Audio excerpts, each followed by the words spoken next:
sampai Merauke juga tim yang pertama kali punya pemain naturalisasi berpostur tinggi besar menjadi penjaga gawang. Bahkan timnas juga dipanggil beliau Bang ya? Enggak ya? Pernah dipanggil ya? Pernah waktu itu bukan waktu di PSMS dipanggil, waktu di Persija. Oh, beliau pernah ke Persija ya. Cuman waktu itu karena kondisi politik. Iya. Akhirnya nggak lama karir.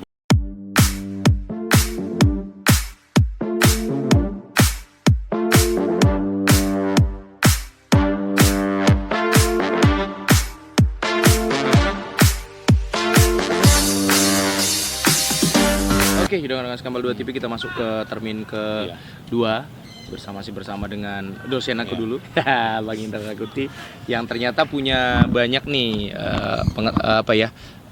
kayak dibilang informasi-informasi lah untuk kita pencinta PSMS Medan yang bukan hanya sekedar PSMS Medan sekarang kalau bisa, tapi PSMS Medan yang dulu juga kita bisa ketahui. Mudah-mudahan bisa menimbulkan rasa kecintaan yang lebih lagi terhadap PSMS Medan. Oke Bang, sekarang kita bicara, masa lalu kita sudah bicara. Nah, sekarang kita Abang sendiri nih, sebagai seorang pemerhati PSMS Medan juga melihat PSMS Medan sekarang ini dari sisi squad lah Bang. Walaupun pertandingan pertama kita melegakan, kita bisa menang 2-1 lawan Tiga Naga. Ya kan, yang sudah mungkin mereka akademi sudah persiapkan lama, sudah berteman lama mereka di tim itu, tapi berkat 2 gol Rahmat kita bisa memenangkan pertandingan 2-1. Kalau Abang sendiri menilai Bang untuk squad kali ini, untuk New Liga 2 lah tanda kutip aku bilang, karena sifatnya kan nanti home turnamen. Gimana sendiri Bang? Nanti kan? Iya. Saya kira saya sih tetap PSMS ini berprasangka positif ya, artinya saya tetap yakin sekuat yang ada ini akan berjuang untuk kebangkitan PSMS. Amin. Ya, Bang. Nah, sekarang yang jadi pertanyaan saya adalah bagaimana para pemainnya sendiri untuk menghadapi home turnamen nanti. Karena tentunya kan pasti beda. Home turnamen itu dengan kalau main di Teladan kan gitu kan. Sentralisasi lagi di sana kan. Dengan model, walaupun sebetulnya model seperti ini sudah pernah diterapkan zaman Perserikatan dulu. Ya, seperti misalnya dulu kan tahun 85 itu kan ada putaran pertama itu di Aceh, seperti itu udah pernah. Dan sebenarnya Bang kalau di era zaman sekarang juga justru sistem turnamen itu banyak menguntungkan PSMS Medan Bang. Contohnya misalnya mohon maaf Bang kayak Piala Bang Yos. Sudah jelas kita main di Jakarta tapi kita bisa menaklukkan semua lawan-lawan di sana. Betul. Dan kita Piala Bang Yos juga sudah sama kita kan, 3 kali berturut-turut kita juara. Jadi mungkin kalau dari sejarah yang sifatnya turnamen, PSMS mungkin diuntungkan dari sisi sejarah.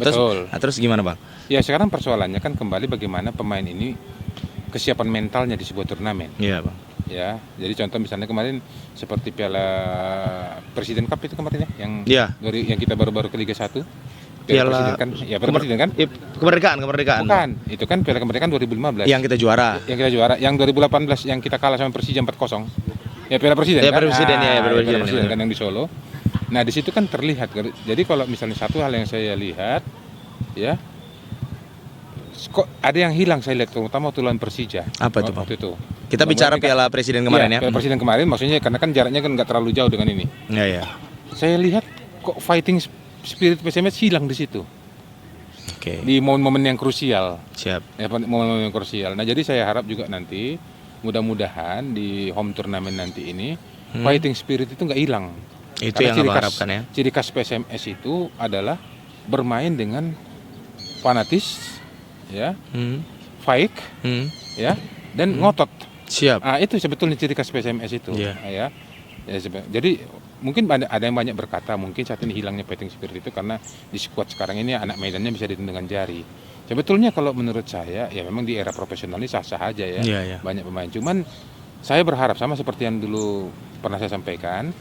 Walau yang saya sangat harapkan ini dulu anak luar Medan ketika dia main di Medan justru malah jadi darahnya darah Medan. Iya. Contoh dulu zaman Munandar. Iya, Usip Munandar. Usip Munandar itu anak Bandung. Waktu di Bandung main stylish ya. Marwal Iskandar. Kalau Marwal kan memang udah anak Makassar. Memang udah gitu. Satu tipe ya, Bang ya. Tipe. Tapi contoh misalnya dulu seperti Usep. Tiba-tiba main di Medan mainnya ngotot banget, ngotot. Nah, itu yang sangat saya harapkan sebetulnya. Restu Kartiko anak Semarang. Iya. Supriyono. Semarang juga nggak salah ya. Semarang kan. Jadi sebetulnya di situ yang sangat saya harapkan kalau bisa memang nantinya di home turnamen nanti ini kalau dulu ada prinsip permainan PSMS ini dari dulu zamannya Nobon, zamannya Temsila, ya Bang Parlin dulu dimanapun tempatnya itu adalah medan kita. Iya. Dimanapun tempatnya. Ya kalau ada iklan di apapun makanan minuman teh botol sosro, sekarang ini PSMS sebenarnya udah buat dari dulu bang ya. Iya, dimanapun medan itu tuh medan, artinya dimanapun tempatnya, Ya. kita nggak peduli. Pokoknya itu adalah kandang kita. Ribak sudi. Ribak, dimanapun juga. Siap. Jangan pula ceritanya nanti kita main di kandang lawan, Melempem. malah kita pula yang minder di kandang lawan. Justru disitulah dulu kelebihan PES yang sangat saya harapkan. Ya. Mudah-mudahan oleh skuad yang sekarang ini bisa kembali itu seperti itu. Amin. Jadi sama seperti dulu legenda masa lalu ya. Dulu orang kaget itu ya, tahun 70-an itu ada namanya Anwar Ujang, pemain asal Kerawang, pindah ke PSMS. Tapi justru malah dia mainnya jadi main rap-rap, main ribak, cuman apa nanti anak Medan, nggak ada bedanya dia dengan anak Medan. Bahkan dia malah jadinya jadi legendnya di PSMS kan. Nah jadi sepertinya itu yang paling penting. Jadi saya lihat kemarin ya waktu lawan kita main pertama itu lawan Tiga Naga, saya lihat di situ yang agak masih, walaupun akhirnya kita menang, walaupun memang waktu itu menangnya juga sedikit agak catatan ya, bola mati kan gitu kan dua-dua. Penalti 1, tendangan bebas 1. Nah, yang saya lihat fighting spirit di situ kurang. Ya. Oke, dia sudah bagus dalam teknik penguasaan bola. Tapi fighting spiritnya kok kayaknya menguap. Itu yang sangat saya harapkan di sini. Makanya saya berharap juga sama ya di bulan 10 nanti dan Neo Liga 2, walaupun dia prinsipnya home turnamen dan memang PSMS itu punya sejarah turnamen yang bagus ya. Dan tahun 85 kita juga jadi juara itu juga mengikuti kompetisi dengan home turnamen. 85 itu ya kan. Wah, home turnamen kita bisa ya berbuat lebih baik lagi. Saya tetap optimis ya. Ada Sultan Topan dengan skuad-skuad yang ada, Rahmat Hidayat juga cukup bagus ya. Cuman sekarang tinggal nanti kembali kepada para pemain.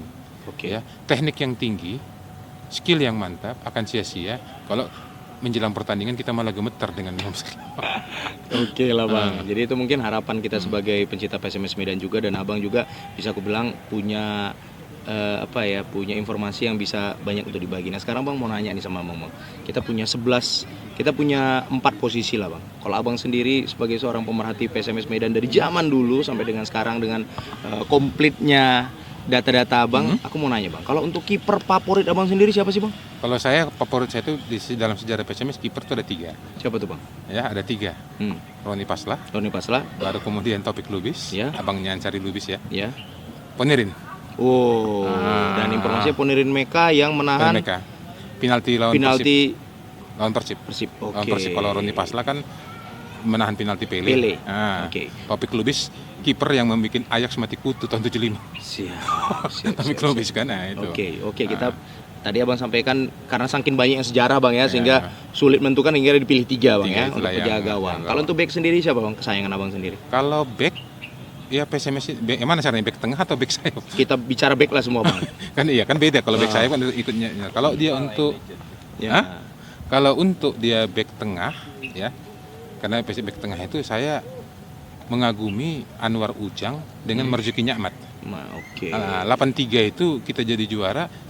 Kita mungkin orang berkata kalau Marzuki nggak main belum tentu, karena waktu itu PSMS lawan Persib di tahun 83 itu ya, baik di kompetisi di putaran final di penyisihan maupun di putaran 10 besar selalu kalah, selalu Ajat itu bikin gol. Ya, baik itu menang skala tertebak ya kan, kalah atau seri kan gitu kan. Nah, di partai final tiba-tiba Ajat Sudrajat mandul, yang bikin mandulnya itu Marzuki Nyamat ya, pemain PSMS Medan berdarah Aceh yang juga jadi legend timnas. Nah, itu untuk posisi bek tengah. Kalau dia posisi bek sayap ya PSMS pernah punya sejarah, dan saya kira ini yang terbaik, bukan berarti saya mengabaikan yang ada yang era-era berikutnya ya. Untuk posisi bek kanan itu Yuswardi. Karena Yuswardi ini dari tahun 67 sampai dengan tahun 75 nggak tergantikan sebagai bek kanan. Untuk bek kiri itu Sunarto. Ya, kenapa? Karena satu yang istimewa zaman itu 3 nama selalu mengisi slot pertahanan timnas, nggak tergantikan. Yuswardi, Anwar Ujang, baru kemudian Sunarto sebagai bek kiri. Walaupun belakangan bek kirinya juga belakangan yang mendekati saya lihat itu Mahyadi. Mahyadi Panggabean ya, kapten kita juga. Ya, itu sudah dibuat juga gambar beliau di Stadion Teladan. Kemudian untuk gelandang sendiri Bang? Kalau gelandang udah pasti ya yang terkenal yang paling legend lah ya.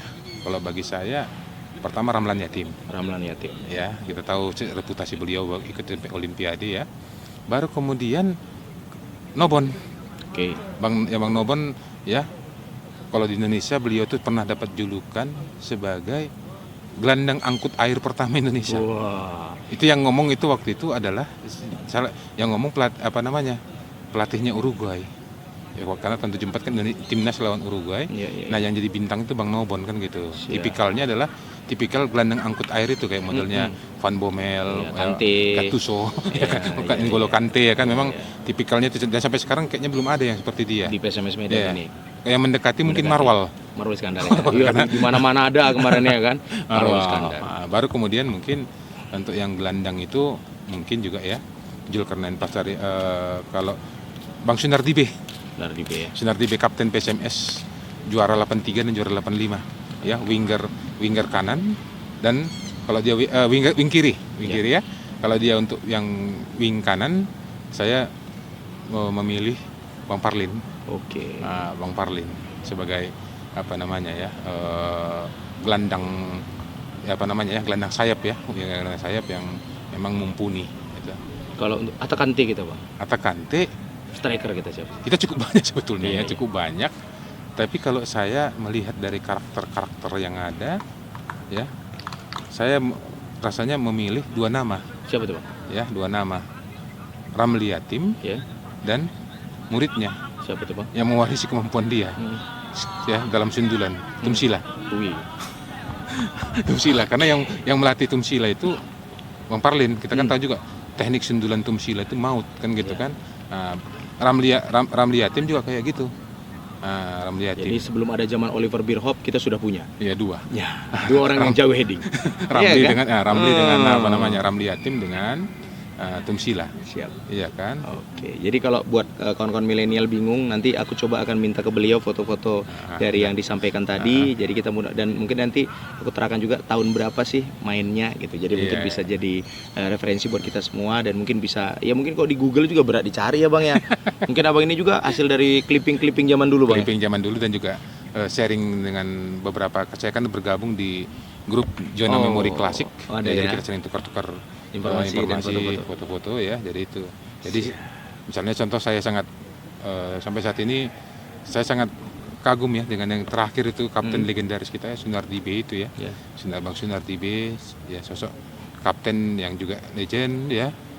Dan kalau kemarin saya ditanya misalnya kan, untuk kapten saya berharap mudah-mudahan wajah Bang Sunardi B dan wajah Pak Ramlan dengan Pak Ramli itu bisa dipajang di teladan, karena amin. Kapten legendaris kan, 83 kita juara ya, 85 kita juara, kaptennya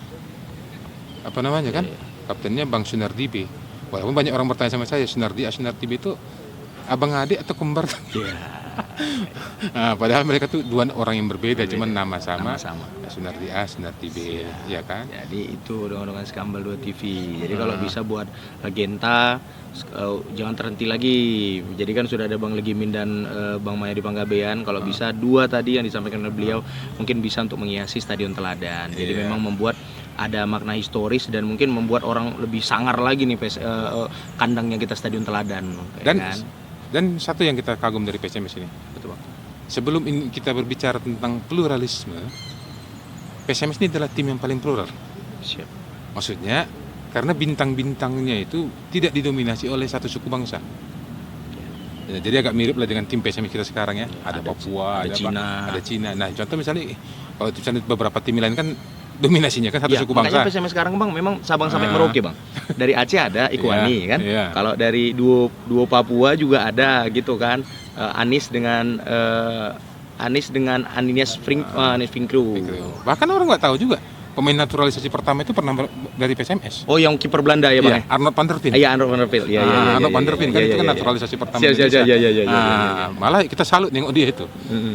Salut nengok dia ketika dia di Medan, malah lebur banget itu. Jadi kalau yang saya lebur banget itu dengan, jadi kalau gaya mainnya itu saya pernah tanya sama uak saya ya, amang tua saya, orang Batak kita ya kan, amang tua, yang pernah nonton, gaya dia itulah yang Iman mungkin pernah nonton dulu Marwal main ya. Marwal pernah main. Marwal dulu main ciri khasnya apa? Iman ingat dulu. Iya, ngotot segala Bukan. macam. Apa yang dilakukannya kepada penonton itu kan di Oh lapangan. iya. Ya, Apa? Dia kan tepuk tangan kepada penonton kan? Iya, keramahan dia lah mungkin versinya kita, Bang. Itulah yang dibuat oleh Arnold van der Veen, makanya orang jatuh hati sama dia walaupun dia Belanda. bukan berdarah Indonesia. bukan putra Medan. Karena dia lahir di Amsterdam. Bentar, Bang. Ketiga sebentar aja, Bang, sebelum kita closing. Mana sih? Oke, jadi kalau Abang pribadi tadi kita udah bahas dari sejarah, kemudian PSMS zaman sekarang. Abang juga sudah membagi ternyata PSMS Medan ini saat ini bukan hanya tim Sabang sampai Merauke, juga tim yang pertama kali punya pemain naturalisasi, berpostur tinggi besar menjadi penjaga gawang. Bahkan timnas juga dipanggil beliau, Bang ya? Enggak ya? Pernah dipanggil ya? Pernah waktu itu bukan waktu di PSMS dia dipanggil, waktu di Persija. Oh, beliau pernah ke Persija ya. Cuman waktu itu karena kondisi politik. Iya. Akhirnya nggak lama karir beliau di timnas, padahal cinta dan hatinya untuk Indonesia itu nggak perlu dilakukan lagi. Sudah sangat luar biasa. Kan? Zaman dulu udah mau pindah warga negara ya kan. Mohon maaf tanda kutip Belanda jajah kita gitu kan, Bang. Satu lagi ada Bang? Ada satu kiper. Makanya kemarin banyak orang yang akhirnya dapat juga nama De Indra ya. Gambarnya Willem Kak. Willem Kak itu juga berdarah Belanda. Tampil waktu PSMS lawan Salzburg ya. Nah, Willem Kak ini tangkapannya lengket. Gara-gara Willem Kak inilah kemudian tahun 50-an atau 60-an ada namanya lem kak. Oh. Karena saking lengketnya. Iya. Melebihi lengketnya kalau zaman saya kecil dulu. Itu lebih lengket ketimbang lem setan. Lem setan putus. Jadi karena itu ini diambil dari namanya putus. lem kak itu. Lem kak itu memang nama kiper PSMS tahun 50-an. Jadi lem kak. Oke lah, Bang, itulah percakapan luar biasa, nanti akan ada banyak percakapan lagi nih. Ya, saya tambahkan lagi mungkin harapan kita kembali ya, mudah-mudahan skuad PSMS ya kembali berkibar namanya. Apapun ceritanya kita hujat PSMS kita ini. Ya, kita dukung apapun yang ada, kita berikan kontribusi yang positif untuk PSMS ya. Dan yang pasti kita warga Medan jangan pernah merasa minder. Ya, karena sebenarnya PSMS ini adalah tim besar. Amin. Ya, nah, itu yang sangat kita harapkan. Ya, mari kita jaga sejarah PSMS ini, kebesaran PSMS ini, ya. Dan juga tambahan juga tadi satu, ya, Iman orang USU kan, alumni USU. Ya, saya juga alumni USU. Ya, banyak orang nggak tahu loh, USU ini punya hubungan batin dengan PSMS. Ya. Gimana tuh, Bang, bisa cerita? Hubungan batinnya, salah satu pendiri PSMS juga adalah orang yang ikut memprakarsai berdirinya USU. Tahu siapa? Dokter Ngadi. Iya. Dokter Ngadi. Ngeri kan, Pak? Ternyata kalau kita putar-putar, Pak, aduh, ternyata memang sejarah. Aduh, udah lanjut, Bang, dari Abang aja, jangan dari aku. Iya, artinya gini, ada ikatan batin juga. Makanya saya anak USU juga, Iman juga anak USU. Ya, kita juga mengakui ya ada keterkaitan yang sangat kuat, dua ikon yang sangat kuat ini, ya. Dan juga sebenarnya kita harapkan nanti ke depan juga, dan juga kita berikan penghargaan secara khusus ya kepada Pak Marah Halim, gubernur kita yang sangat dulu ingin PSMS ini berjaya, termasuk juga dulu wali kota kita Pak Surkani, walaupun beliau bukan putra daerah, orang Minang, ya, tapi inilah kebun bunga ini, ya, dari beliau juga. Ya, bahkan namanya juga ada di kampung Sola. Karena prasestinya kan, kan, baru kemudian juga misalnya, ya, juga kita berikan aplaus penghargaan kita sedikit di sini kepada Ompong Kamarudin Panggabean yang berjasa mendatangkan tim-tim luar negeri dulu ke Medan ini, termasuk Marah Halim Cup dulu ya, Ompong, dan juga mungkin dulu Dr. Tertiri Pardede, dan juga 6 pendiri PSMS tadi itu mari sama-sama kita kenang ya, Sulaiman Siregar, Dr. Bergadi, TM Haris, baru kemudian Teja Singh, ya, Majapurba, ya, yang memang sudah banyak memberikan sumbangsih lah kita sumbangsihnya lah untuk lahirnya PSMS ini. Wah, itu dia dong Skambal 2 TV. Jadi nanti tetap juga aku akan minta tolong buat dosenku yang ganteng satu ini untuk mau merelakan koleksi beliau untuk nanti diupload supaya nama-nama yang disampaikan beliau tadi mulai dari kiper, gelandang, back sampai striker sampai dengan orang-orang yang berjasa membangun PSMS Medan ini bisa untuk ditampilkan dan mudah-mudahan membuat kita semakin cinta lagi dengan PSMS Medan. Iya. Siap. Dan saya juga berharap, Bang? yang terakhir ya. Ya, silakan, Bang. Mudah-mudahan timnas kita ini kembali seperti tim SEA Games 87 dulu. Ya, kita pertama kali merebut SEA Games di situ dan saya waktu itu cukup bangga. Dari 11 pemain, 7 starternya anak Medan. Wow. Dan terakhir kali bisa diulangi kita juara SEA Games tahun 1991. Ya, dan juga didominasi anak Medan. Ya, dan setelah pas itu tidak pernah juara lagi. Berarti apakah Medan menjadi tim nasional gitu? Tidak tahu. Jadi didominasi anak Medan itu. Iya. Mungkin mental emang ya, mental kali kita lebih ya. Jadi itu buat semua skor PSMS Medan yang menonton ini juga ya, harapan dari kita semua supaya kita satu persepsi, satu visi, satu misi untuk bisa memenangkan PSMS Medan kembali lagi ke Liga 1 yang tentunya liga yang pantas untuk diduduki oleh PSMS Medan. Itu aja laporan dari Skamal 2 TV bersama dengan dosen aku yang luar biasa, Bang Indra Rangkuti. Thank you. Oras PSMS The Killer, salam Kinantan. Ya, kasih Bang.